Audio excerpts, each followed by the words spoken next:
அரசியலிலே இருந்த அண்ணன் சிவசேகரன் அவர்கள் எடிட்டிங் என்கிறார், ட்ரெய்லர் என்கிறார். அட்லியை குறித்து பேசிய போதெல்லாம் எனக்கு ஆச்சரியமாகவும், ஆளுநராக இருந்தாலும் சரி, ஜனாதிபதியாக வந்தாலும் சரி, இந்த அரங்கத்தை பொறுத்தளவு தமிழக வெற்றி கழகத்திற்கும் திராவிட முன்னேற்ற கழகத்திற்கும் 17 லட்சம் வாக்குகள் மட்டும்தான் வித்தியாசம் என்று குறிப்பிட்டார். எந்த சூழ்நிலையில் அந்த வாக்கு வித்தியாசம் என்பதை மக்கள் அறிவர். தமிழக வெற்றி கழகம் தனித்து நின்று, அது கவர்னராக இருந்தாலும் சரி, டெல்லியோட தலைமைகளாக இருந்தாலும் சரி, எங்களுடைய வெற்றி தலைவரின் கடைக்கன் பார்வைக்காக கட்டுப்பட்டு ஒழுக்கப்பட்டு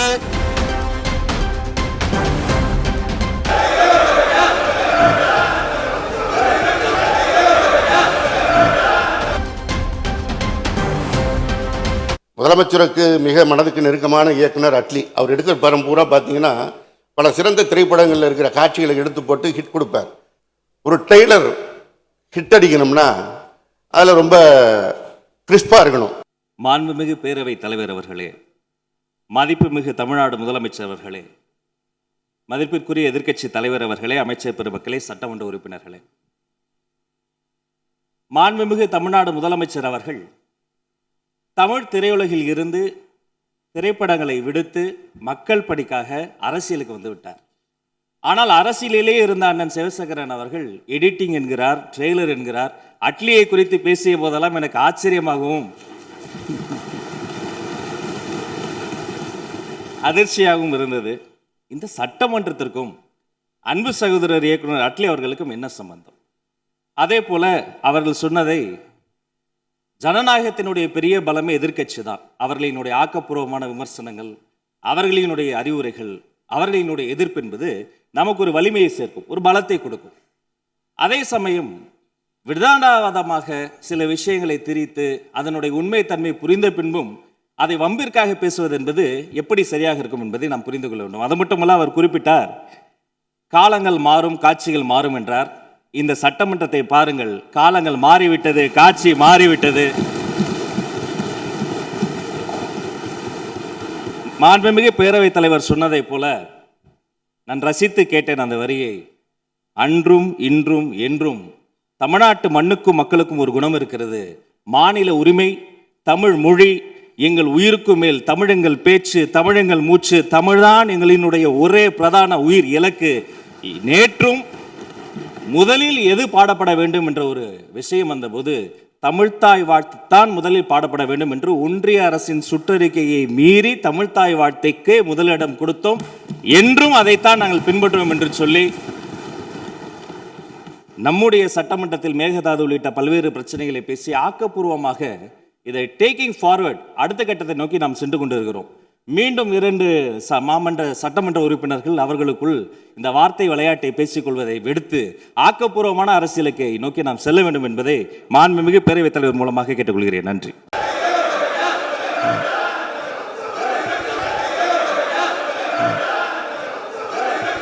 இந்த பக்கம் பேச தெரியாமல் இல்லை. வெற்றி தலைவரின் கடைக்கன் பார்வைக்காக கட்டுப்பட்டு ஒழுக்கப்பட்டு இதுவரை ஒழுக்கத்தோடு இருக்கிறோம், இனிமேலும் ஒழுக்கத்தோடு இருப்போம். அதே சபை ஒழுக்கத்தையும் ஒத்துழைப்பையும் அனைத்து கட்சி தோழர்களிடம் நான் விரும்பி வேண்டி உங்கள் மூலமாக கேட்டுக்கொள்கிறேன். போதைப் பொருள் தடுப்பதற்கான போதைப் பொருள் தடுப்பு படை ஒன்றை தொடங்குவோம் என்று சொன்னார்கள். இன்றைக்கு வரைக்கும் அதற்கு தொடங்கினதாக தெரியவில்லை. 3வது சிங்கப்பெண் சிறப்பு அதிரடிப்படை என்று ஒரு திட்டத்தை அறிவித்தார்கள். அதை இன்றைக்கு தொடங்கி வைத்திருக்கின்றார்கள் மாண்புமிகு முதலமைச்சர் அவர்கள். பள்ளிக்கல்வித்துறை அமைச்சர் மாண்புமிகு பேரவைத் தலைவர் அவர்களே, போகிற போக்கில் பொதுவாக சில வார்த்தைகளை அண்ணன் சொல்லிவிட்டார்.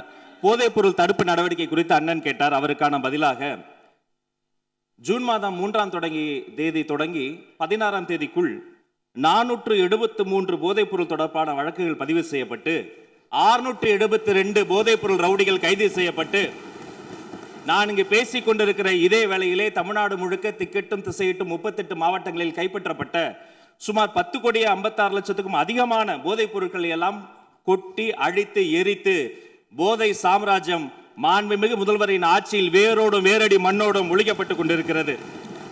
அது மட்டுமல்ல, குடிபோதையில் வாகனம் ஓட்டுதலுக்கு எதிராக சிறப்பாக காவல்துறை செயல்பட்டு 16,031 பேர் குடிபோதையில் வாகனம் ஓட்டியது தொடர்பான வழக்குகள் பதிவு செய்யப்பட்டிருக்கிறது. பெண்கள் மற்றும் குழந்தைகளுக்கு எதிரான குற்றங்களை குறித்து பலரும் தங்களுடைய பேச்சுகளில் சுட்டிக்காட்டினார்கள். சிங்கப்பெண் சிறப்பு படை என்பது வரலாற்று சிறப்பு மிக்க பொன்னெழுத்துக்களால் பொறிக்கப்பட வேண்டிய ஒரு மாபெரும் முயற்சி.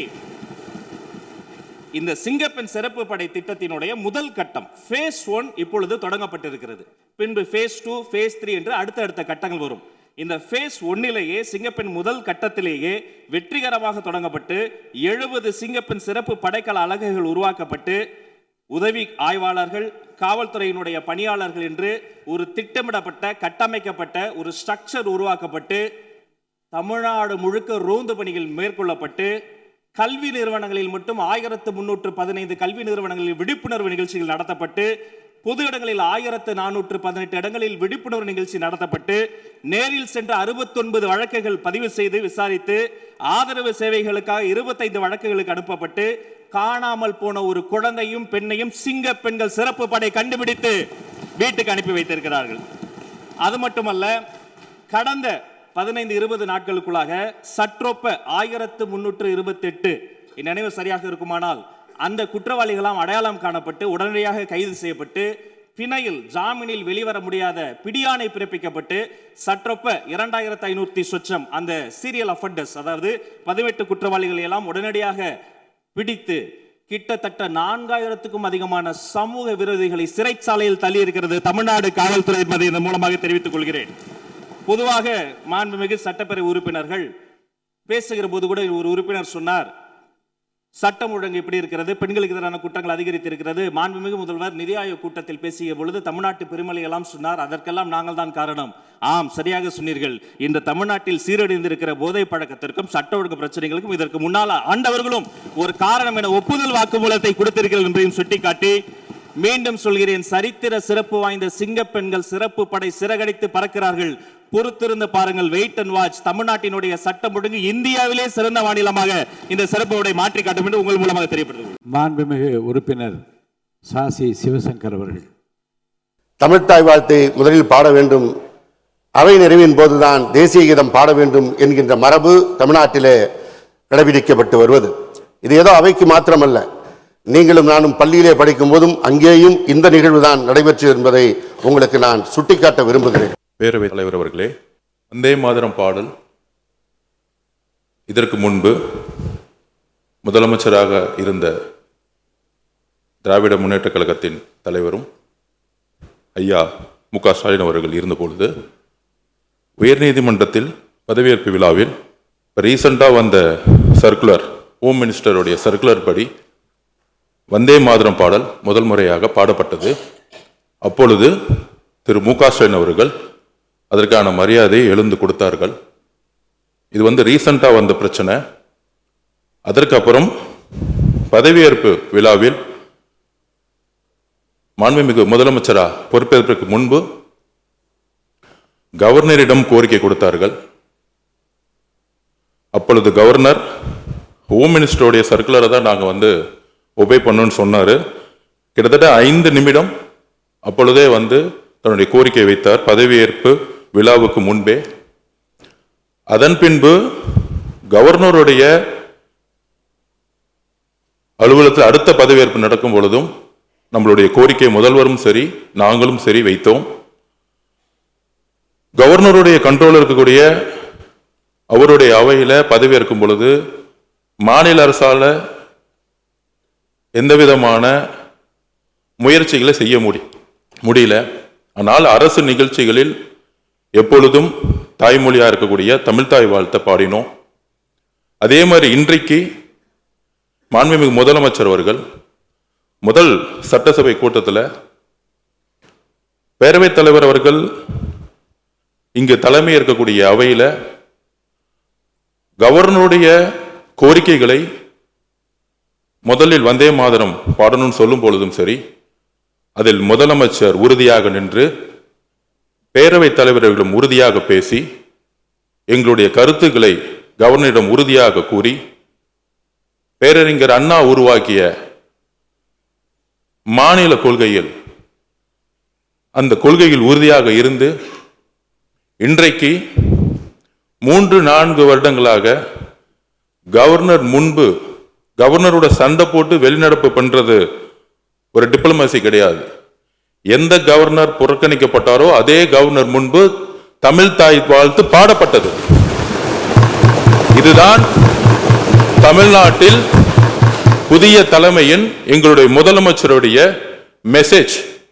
நாங்கள் எப்பொழுதும் மாநில கொள்கையில் உறுதியாக இருப்போம்.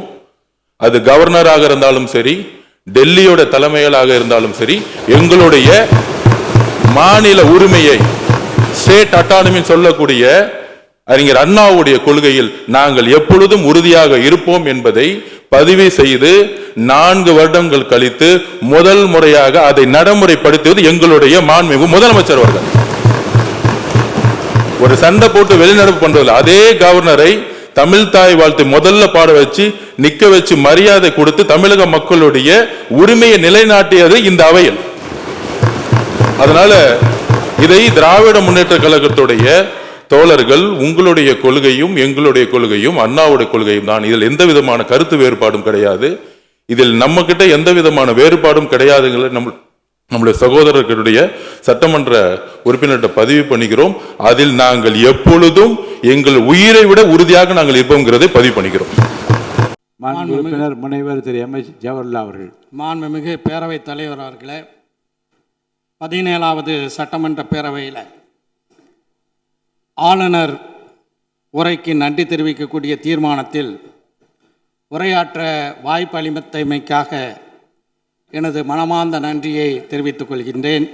நாகப்பட்டினம் தொகுதியில் எனக்கு மிக சிறப்பான ஒரு வெற்றியை, சாதி மத வேறுபாடுகளுக்கெல்லாம் அப்பாற்பட்டு எனக்கு ஒரு மிகப்பெரிய வெற்றி அளித்த நாகப்பட்டினம் தொகுதியினுடைய அனைத்து வாக்காளர் பெருமக்களுக்கும் என்னுடைய கோடான கோடி நன்றியை தெரிவித்துக் கொள்கின்றேன்.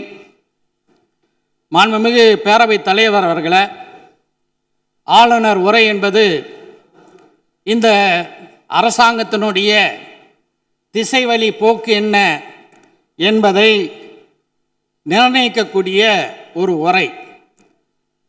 அரசியல் சாசன மரபுப்படி ஆளுநர் அன்றைய மாநில அரசு எந்த உரையை தயாரித்து கொடுக்கின்றதோ அதை மட்டும்தான் அவர் வாசிக்க வேண்டும். அந்த நிலையை அப்படியே இமி பிசகாமல் கடைபிடித்த ஆளுநருக்கும் இந்த தருணத்தில் என்னுடைய நன்றியை தெரிவித்துக் கொள்கின்றேன். மாண்புமிகு பேரவை தலைவர் அவர்களே, ஆளுநர் உரையை முழுமையாக நான் வாசித்து பார்த்தேன். ஒன்றிய அரசிடம் நிதி பகிர்வு, மாநில உரிமைகள், காவேரி, மீனவர் பிரச்சினை போன்றவற்றை இந்த ஆளுநர் உரை வலியுறுத்துகிறது. மாண்புமிகு பேரவைத் தலைவர் அவர்களே, மதுபான கொள்கை பற்றி இந்த ஆளுநர் உரையில் குறிப்பிட்டிருக்கிறார்கள். 717 மடுக்கடைகளை மூட உத்தரவிட்டுள்ளதாக இந்த ஆளுநர் அறிக்கையில் சொல்லப்பட்டிருக்கிறது. அதை நிச்சயமாக நான் வரவேற்கின்றேன். தமிழ்நாடு வக்ஃப் வாரியத்தில் தலைமை செயல் அலுவலர் சிஇஓ அவர் பார்ட் டைமாக தான் இப்போ இருக்கிறாரு, பகுதி நேர அலுவலராக தான் இருக்கிறார். முழு நேர சிஇஓ இங்கே நியமிக்கப்பட வேண்டும் என்று கேட்டுக்கொள்கின்றேன். டெல்டா மாவட்டங்களில் 2839 விவசாயிகள் தட்கல் திட்டத்தின் கீழ் மின் இணைப்பு பெற்றிருக்கிறார்கள். இதுவரை 432 விவசாயிகளுக்கு மட்டுமே முன்மாதிரி மின் இணைப்புகள் வழங்கப்பட்டுள்ளன. 2407 விவசாயிகளின் விண்ணப்பங்கள் பல்வேறு கட்ட பரிசீலனையில் உள்ளது. எனவே அந்த விண்ணப்பங்களை எல்லாம் பரிசீலித்து மும்முனை மின்சாரம் 24 மணி நேரமும் டெல்டா பகுதியில் உள்ள விவசாயிகளுக்கு வழங்குவதற்கு இந்த அரசு நடவடிக்கை எடுக்க வேண்டும் என்று கேட்டுக்கொள்கின்றேன். கொள்ளிடம் கூட்டு குடிநீர் குழாயில் ஏற்பட்டிருக்கக்கூடிய பழுதுகளை நீக்கி நல்ல முறையில் அந்த கூட்டு குடிநீர் திட்டம் நாகப்பட்டினம் தொகுதியில் உள்ள அனைத்து மக்களுக்கும் சேர்வதற்கு இந்த அரசு நடவடிக்கை எடுக்க வேண்டும். அதே போல நாகப்பட்டினம் நகராட்சியில் உள்ள பணியாளர்கள் அலுவலர்களுடைய பற்றாக்குறையை நீக்கக்கூடிய வகையில் உடனடியாக உரிய அலுவலர்களை பணியாளர்களை நியமிக்க வேண்டும் என்று கேட்டு இந்த வாய்ப்புக்கு நன்றி தெரிவித்து விடைபெறுகின்றேன். மாண்புமிகு உறுப்பினர் சாசி சிவசங்கர் அவர்கள்.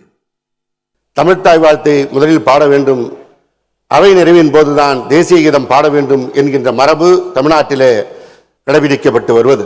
இது ஏதோ அவைக்கு மாத்திரமல்ல, நீங்களும் நானும் பள்ளியிலே படிக்கும் போதும் அங்கேயும் இந்த நிகழ்வுதான் நடைபெற்று என்பதை உங்களுக்கு நான் சுட்டிக்காட்ட விரும்புகிறேன். பேரவைத் தலைவர் அவர்களே, வந்தே மாதரம் பாடல் இதற்கு முன்பு முதலமைச்சராக இருந்த திராவிட முன்னேற்ற கழகத்தின் தலைவரும் ஐயா மு.க. ஸ்டாலின் அவர்கள் இருந்தபொழுது உயர்நீதிமன்றத்தில் பதவியேற்பு விழாவில் ரீசெண்டாக வந்த சர்க்குலர், ஹோம் மினிஸ்டருடைய சர்க்குலர் படி வந்தே மாதரம் பாடல் முதல் முறையாக பாடப்பட்டது. அப்பொழுது திரு மு.க. ஸ்டாலின் அவர்கள் அதற்கான மரியாதையை எழுந்து கொடுத்தார்கள். இது ரீசெண்டாக வந்த பிரச்சனை. அதற்கப்புறம் பதவியேற்பு விழாவில் மாண்புமிகு முதலமைச்சரா பொறுப்பேற்பதற்கு முன்பு கவர்னரிடம் கோரிக்கை கொடுத்தார்கள். அப்பொழுது கவர்னர் ஹோம் மினிஸ்டருடைய சர்க்குலரை தான் நாங்கள் ஒபே பண்ணணும்னு சொன்னார். கிட்டத்தட்ட 5 நிமிடம் அப்பொழுதே தன்னுடைய கோரிக்கை வைத்தார் பதவியேற்பு விழாவுக்கு முன்பே. அதன் பின்பு கவர்னருடைய அலுவலகத்தில் அடுத்த பதவியேற்பு நடக்கும் பொழுதும் நம்மளுடைய கோரிக்கை முதல்வரும் சரி நாங்களும் சரி வைத்தோம். கவர்னருடைய கண்ட்ரோல் இருக்கக்கூடிய அவருடைய அவையில் பதவியேற்கும் பொழுது மாநில அரசால எந்த விதமான முயற்சிகளை செய்ய முடியல. ஆனால் அரசு நிகழ்ச்சிகளில் எப்பொழுதும் தாய்மொழியாக இருக்கக்கூடிய தமிழ்த்தாய் வாழ்த்தை பாடினோம். அதே மாதிரி இன்றைக்கு மாண்புமிகு முதலமைச்சர் அவர்கள் முதல் சட்டசபை கூட்டத்தில் பேரவைத் தலைவர் அவர்கள் இங்கு தலைமை இருக்கக்கூடிய அவையில் கவர்னருடைய கோரிக்கைகளை முதலில் வந்தே மாதரம் பாடணும்னு சொல்லும் பொழுதும் சரி, அதில் முதலமைச்சர் உறுதியாக நின்று பேரவைத் தலைவர்களும் உறுதியாக பேசி எங்களுடைய கருத்துக்களை கவர்னரிடம் உறுதியாக கூறி பேரறிஞர் அண்ணா உருவாக்கிய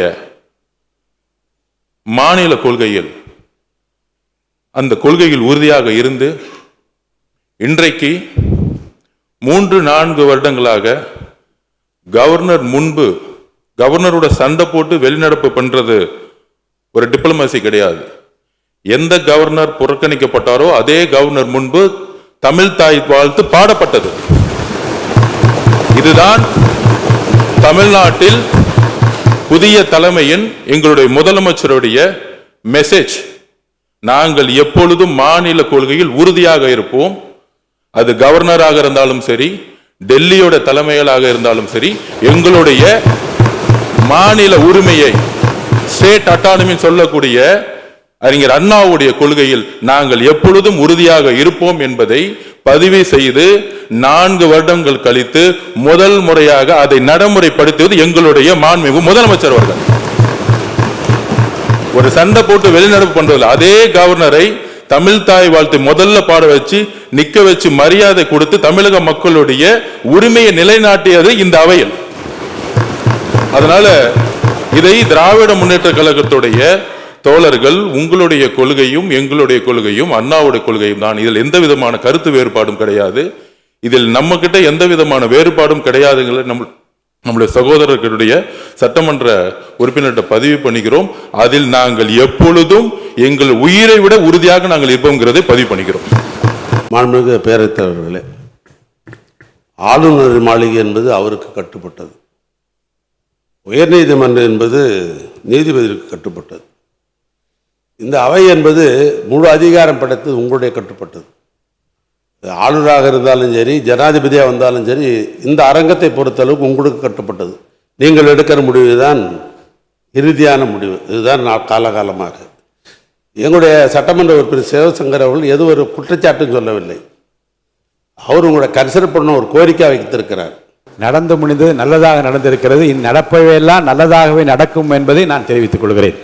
ஒரு டெய்லர் ஹிட் அடிக்கணும்னா அதில் ரொம்ப கிறிஸ்பாக இருக்கணும். மாண்புமிகு பேரவைத் தலைவர் அவர்களே, மதிப்புமிகு தமிழ்நாடு முதலமைச்சர் அவர்களே, மதிப்பிற்குரிய எதிர்க்கட்சி தலைவர் அவர்களே, அமைச்சர் பெருமக்களே, சட்டமன்ற உறுப்பினர்களே, மாண்புமிகு தமிழ்நாடு முதலமைச்சர் அவர்கள் தமிழ் திரையுலகில் இருந்து திரைப்படங்களை விடுத்து மக்கள் பணிக்காக அரசியலுக்கு வந்து விட்டார்.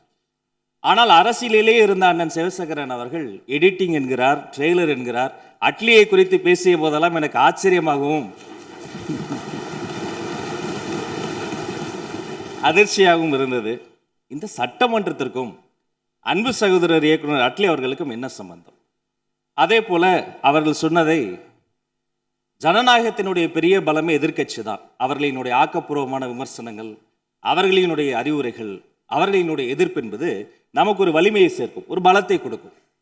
அதே சமயம் விதானவாதமாக சில விஷயங்களை திரித்து அதனுடைய உண்மை தன்மை புரிந்த பின்பும் அதை வம்பிற்காக பேசுவது என்பது எப்படி சரியாக இருக்கும் என்பதை நாம் புரிந்து கொள்ள வேண்டும். அது மட்டுமல்ல, அவர் குறிப்பிட்டார், காலங்கள் மாறும், காட்சிகள் மாறும் என்றார். இந்த சட்டமன்றத்தை பாருங்கள், காலங்கள் மாறிவிட்டது, காட்சி மாறிவிட்டது. மாண்புமிகு பேரவைத் தலைவர் சொன்னதை போல நான் ரசித்து கேட்டேன் அந்த வரியை. அன்றும் இன்றும் என்றும் தமிழ்நாட்டு மண்ணுக்கும் மக்களுக்கும் ஒரு குணம் இருக்கிறது. மாநில உரிமை, தமிழ் மொழி எங்கள் உயிருக்கு மேல், தமிழெங்கள் பேச்சு, தமிழெங்கள் மூச்சு, தமிழ்தான் எங்களினுடைய ஒரே பிரதான உயிர் இலக்கு. நேற்றும் முதலில் எது பாடப்பட வேண்டும் என்ற ஒரு விஷயம் வந்தபோது தமிழ்த்தாய் வாழ்த்துத்தான் முதலில் பாடப்பட வேண்டும் என்று ஒன்றிய அரசின் சுற்றறிக்கையை மீறி தமிழ்த்தாய் வாழ்த்தைக்கு முதலிடம் கொடுத்தோம். என்றும் அதைத்தான் நாங்கள் பின்பற்றுவோம் என்று சொல்லி நம்முடைய சட்டமன்றத்தில் மேகதாது உள்ளிட்ட பல்வேறு பிரச்சனைகளை பேசி ஆக்கப்பூர்வமாக இதை டேக்கிங் ஃபார்வர்ட், அடுத்த கட்டத்தை நோக்கி நாம் சென்று கொண்டிருக்கிறோம். மீண்டும் 2 மாமன்ற சட்டமன்ற உறுப்பினர்கள் அவர்களுக்குள் இந்த வார்த்தை விளையாட்டை பேசிக்கொள்வதை விடுத்து ஆக்கப்பூர்வமான அரசியலுக்கு நோக்கி நாம் செல்ல வேண்டும் என்பதை மாண்புமிகு பேரவைத் தலைவர் மூலமாக கேட்டுக்கொள்கிறேன். நன்றி. ஒரு ஆட்சி அமைகின்ற போது அந்த ஆட்சிக்கு உறுதுணையாக இருப்பதற்கு தான் இன்றைக்கு மேகதாட்டு பிரச்சனையிலே நீங்கள் கொண்டு வந்திருக்கின்ற தீர்மானத்தை திராவிட முன்னேற்ற கழகத்தின் சார்பாக எங்கள் எதிர்க்கட்சி தலைவர் வரவேற்றிருக்கின்றார். நல்லவைகளை வரவேற்போம், அல்லவைகளை சுட்டிக்காட்ட வேண்டும். இதுதான் சட்டமன்றத்தில் எதிர்க்கட்சியின் கடமை.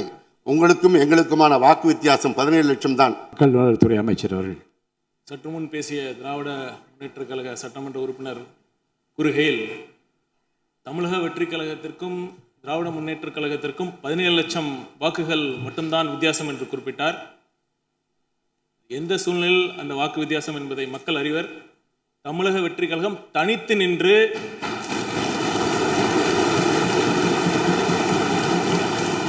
பெற்ற வாக்குகளையும் திராவிட முன்னேற்ற கழகம் பல கட்சி கூட்டணிகள் உடன் பெற்ற வாக்குகளையும் ஒப்பிடுவது மிக மிக பொருத்தமாக இருக்காது.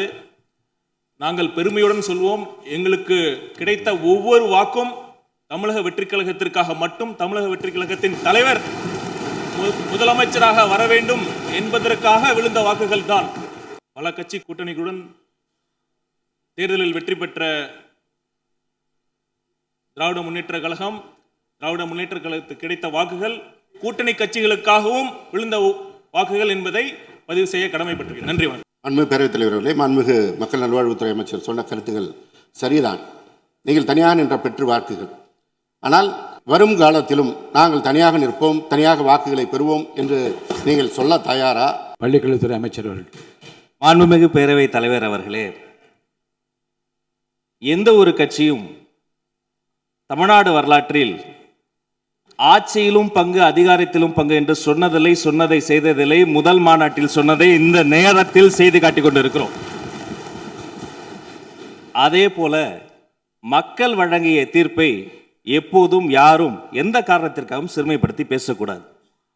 தனி ஒரு கட்சியாக இந்த சட்டமன்றத்திலே மற்ற தோழமை கட்சிகளை விட, மற்ற அரசியல் கட்சிகளை விட மிக மிக பெரிய வாக்கை மக்கள் வாரி வழங்கி தமிழக வெற்றி கழகம் இன்றைய தினம் இந்த ஆட்சியை அமைத்திருக்கிறது. எனவே எங்களுக்கு எதிராக பேசுவதாக நினைத்து தமிழ்நாட்டு மக்களுக்கு எதிராக யாரும் பேசுவதை பேரவைத் தலைவர் அனுமதிக்க கூடாது என்பதை இந்த நேரத்தில் நான் சுட்டிக்காட்டுகிறேன். ஆளுநர் உரையில் குறிப்பிட்டதைப் போல் இருமொழிக் கொள்கையை பாதுகாப்பதில் காங்கிரஸ் கட்சி உறுதியாக உள்ளது. எந்த வடிவிலும் தமிழகத்தில் மொழி திணிப்பை ஏற்றுக்கொள்ள முடியாது. இந்தியாவின் பன்முகத்தன்மை மற்றும் கூட்டணி கட்சியின் தத்துவத்துவம் பாதுகாக்கப்பட வேண்டும் என்பதில் இந்த அரசுடன் நாங்கள் உறுதியாக இருக்கிறோம். மாண்புமிகு பேரவைத் தலைவர் அவர்களே, கிராமப்புறங்களில் வாழக்கூடிய ஏழை எளிய குடும்பங்களை சார்ந்த மாணவர்களின் உயர்கல்வி கனவுகளுக்கு தடையாக மாறியுள்ள நீட் தேர்வுக்கு எதிராக தமிழக மக்களின் உணர்வுகளை இந்த ஆளுநர் உரையில் பிரதிபலித்ததை, தமிழக அரசு நிலைப்பாட்டையும் காங்கிரஸ் கட்சி முழுமையாக ஆதரிக்கிறது. பள்ளிக்கல்வி மற்றும் சமூக நீதியை அடிப்படையாக கொண்ட மருத்துவ கல்வி சேர்க்கை முறையே தமிழ்நாட்டின் தனித்துவமாக இருந்து வந்தது. அந்த சமூக நீதி கொள்கையை மீட்டெடுக்கும் போராட்டத்திலும் காங்கிரஸ் கட்சி தொடர்ந்து உங்களுடன் தோள் கொடுக்கும் என்பதையும் நான் இந்த நேரத்தில் குறிப்பிட விரும்புகிறேன். மாண்பு உறுப்பினர் விஜய் சரவணன் பேச ஆரம்பிக்கலாம். நன்றி. வாழ்வோம் எங்கள் வளமும் மங்காத தமிழ் என்று சங்கேணி முழங்கு. மாண்புமிகு பேரவைத் தலைவர் அவர்களே, மாண்புமிகு அமைச்சர் பெருமக்களே, மரியாதைக்குரிய பேரவை உறுப்பினர்களே, அனைவருக்கும் வணக்கம். வரலாற்று சிறப்பு மிக்க இந்த மாபெரும் பேரவையில் ஆளுநர் உரைக்கு நன்றி தெரிவிக்கின்ற தீர்மானத்தின் மீது பேசுகின்ற வாய்ப்பை வழங்கி இருக்கக்கூடிய பேரவை தலைவர் அவர்களுக்கும், நாளெல்லாம் எங்கள் நெஞ்சில் இதய ஓட்டத்தை துடிப்போடு இயக்கிக் கொண்டிருக்கின்ற இளைஞர்களின் எழுச்சி நாயகர், தமிழகத்து தாய்மார்களின் போற்றுதலுக்குரிய புதல்வர், நாளைய தமிழகத்தை, நாளைய இந்தியாவையே வழிநடத்தக்கூடிய தகுதி பெற்ற ஆற்றல் மிகு முதல்வர், எங்களின் அன்பிற்கு உரிய ஜோசப் விஜய் அவர்களே, ஏழைகளின் பிரதிநிதிகளாய், எளியவர்களின் பிள்ளைகளாய், ஒடுக்கப்பட்ட சமூகத்தின் அடித்தளத்திலே இருக்கக்கூடியவர்கள் எல்லாம் மக்கள் பிரதிநிதிகளாக இங்கே அமர்ந்து மக்களுக்கான தேவைகளை, மக்களுக்கான கோரிக்கைகளை அரசின் கவனத்திற்கு கொண்டு வந்து ஆற்றல் மிக்க செயல்பாடுகளை எல்லாம் செய்வதற்குரிய வாய்ப்பை இங்கே இருக்கக்கூடிய எங்களை போன்றவர்களுக்கு வழங்கி இருக்கின்ற பொன்னான தலைவராக, புரட்சி தலைவரின் மறு உருவமாக விளங்குகின்ற முதல்வர் தளபதி அவர்களின் ஆட்சியிலே மாபெரும் திட்டங்களை எல்லாம் முன்னெடுக்க தேர்தல் பிரச்சாரத்தின் போதே தேர்தல் அறிக்கைகளை தந்து கடுமையான நிதி நிலைமை இருக்கின்ற பொழுதும் அவற்றையெல்லாம் சரி செய்யக்கூடிய வகையிலே நிர்வாக ரீதியிலான துறை ஆலோசனை கூட்டங்களை நடத்தி தான் எப்போதும் சொல்லுவதை போல செய்கின்ற தலைவராக இன்றைக்கு நம்முடைய முதல்வர் அவர்கள் இருக்கிறார்கள். இங்கே பேசியவர்களில் சிலர் பேரறிஞர் அண்ணா அவர்கள் 67 ஏற்படுத்திய புரட்சியும் 77 எம்ஜிஆர் அவர்கள் ஏற்படுத்திய புரட்சியும் 2026 தளபதி அவர்கள் ஏற்படுத்தி இருக்கிற புரட்சியையும் பற்றி இரண்டும் ஒன்றல்ல என்று சொன்னார்கள். பேரறிஞர் அண்ணா அவர்கள் திராவிட முன்னேற்ற கழகத்தை எதற்காக தொடங்கினார்களோ, 40 ஆண்டு கால மக்கள் பணிக்கு பின்னால் ஆட்சிக்கு வந்தார்கள் என்பது எப்படி போற்றப்படுகிறதோ, அதை போல எம்ஜிஆர் அவர்கள் அனைத்திந்திய அண்ணா திமுகவை எதற்கு ஆரம்பித்தார்கள் என்பதற்கான காரணம், எந்த கொள்கைகளுக்காக ஆரம்பிக்கப்பட்ட ஒரு இயக்கம் அதிலிருந்து விலகிய போதுதான் எம்ஜிஆர் அவர்கள் அண்ணா திமுகவை ஆரம்பித்தார்கள். அவர்கள் ஒரு 15 ஆண்டுகளுக்கு மேலாக மக்கள் பணியை செய்து ஆட்சியை பிடித்தார்கள். அதை போலத்தான் இன்றைக்கு தமிழக வெற்றி கழகம் என்கிற கழகம் ஆரம்பிக்கப்பட்டு 2.5 ஆண்டுகள் ஆகலாம். ஆனால் தமிழகத்து மக்களுக்கு சேவையாற்றுகின்ற பணியிலே தன்னுடைய பெயரில் ஆரம்பிக்கப்பட்ட ஒரு ரசிகர் மன்றத்தை, வெறும் ரசிகர் மனப்பான்மையில் இருந்த எங்களை போன்ற பதறுகளை எல்லாம் இன்றைக்கு பண்பட்ட விதைகளாக்கிய ஒரு தலைவர் எங்களுடைய தளபதி அவர்கள். 1/4 நூற்றாண்டு கால இந்த மக்கள் இயக்க பணி இங்கே எதிர்வரிசையிலே அமர்ந்திருக்கக்கூடிய மூத்த சகோதரர்களுக்கு நன்றாக தெரியும். நீங்கள் அதிகாரத்தில் இருந்த காலத்திலே நாங்கள் அழைத்து செய்த நலப்பணிகளிலே நீங்கள் கலந்திருக்கிறீர்கள். எங்கள் கால்கள் படாத கிராமங்கள் கிடையாது. எங்கள் இயக்க தோழர்கள் பயணம் செய்யாத ஊர்கள் கிடையாது. நாங்கள் ஆட்சி அதிகாரத்திற்கு வருவதற்கு முன்னதாகவே தீட்டிய திட்டங்கள் எத்தனை எத்தனை என்பது தமிழகத்து மக்களுக்கு தெரியும். ஏனென்று சொன்னால் பயன்பெற்றவர்கள், அந்த பயனை அடைந்தவர்கள் இன்றைக்கு எங்களை தேர்வு செய்து இந்த சட்டமன்றத்திற்கு அனுப்பியிருக்கிற தமிழகத்து மக்கள் என்பதை மறந்து விடாதீர்கள். இந்தியாவிலேயே மிக தெளிவாக வாக்களிப்பவர்கள் தமிழகத்து வாக்காளர் பெருமக்கள் தான். நாங்கள் மீண்டும் ஒன்றை சொல்லிக்கொள்ள கடமைப்பட்டு இருக்கிறோம். எங்கள் முதல் வரிசையில் இருக்கக்கூடிய அமைச்சர் பெருமக்களோ பின்னிருக்கைகளிலே இருக்கக்கூடிய உறுப்பினர்களோ உங்களுடைய வார்த்தைகளில் வருவதைப் போல எதையும் அறியாத இளைஞர்கள் கிடையாது.